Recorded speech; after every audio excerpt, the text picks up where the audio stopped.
sweet, chill air lifted the drizzle and half playfully swept the queue from end to end with it in one long brushstroke.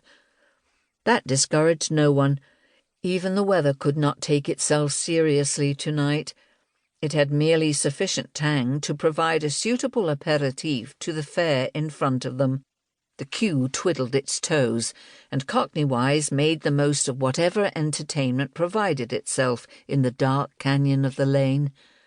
First there had come the newsboys, small things with thin, impassive faces and wary eyes. They had flickered down the queue like wildfire and disappeared, leaving behind a trail of chatter and fluttering papers.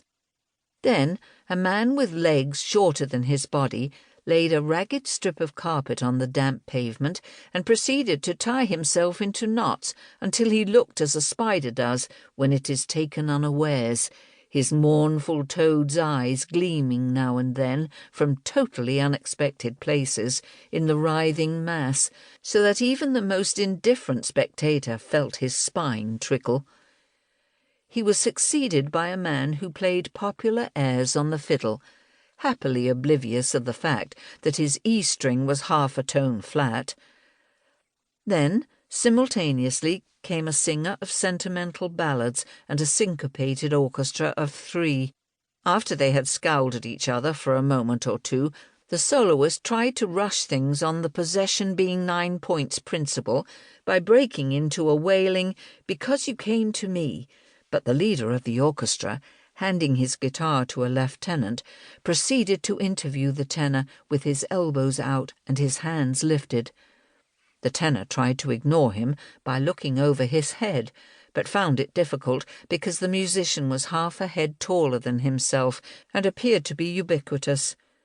He persevered for another 2 lines, and then the ballad wavered uncertainly into bitter expostulation in his natural voice, and 2 minutes later he faded up the dark alley, mumbling threats and complaints, and the orchestra broke into the latest dance tune. This being more to the taste of the moderns than inappropriate resurrection of decayed sentiment, they promptly forgot all about the poor victim of force majeure and twiddled their toes in time to the lively measure.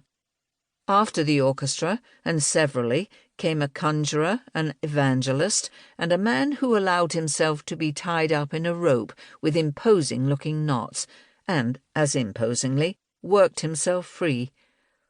All these did their little turn and moved on to another performance elsewhere, and each one, before leaving, made a tour of the line, thrusting limp but importunate headgear into the meagre interstices of the queue, and saying, "Thank you, as encouragement to the bountiful. By way of punctuation to the programme, there had been vendors of sweetmeats, vendors of matches, vendors of toys, vendors even of picture postcards, and the crowd had parted good-naturedly with their pence and found amusement sufficient to their needs. Now a shudder ran down the line, a shudder that the experienced recognized as but one thing.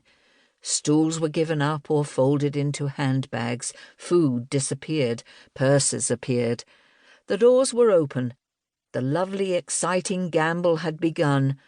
Was it to be win, place, or lose by the time they came to the wicket? Up in the front of the queue, where the order was less mathematically 2 and 2 than down in the open, the excitement of the door opening had for a moment or two overcome the habitual place-keeping instincts of the Englishman. I say Englishman advisedly. The Scot has none of it. And there had been a mild pushing and readjustment before the queue had become immobile in a wedged and short-breathing mass before the guichet, which was immediately inside the pit door. The clink and rattle of coin on brass proclaimed the continual hurried transactions which made the lucky ones free of paradise.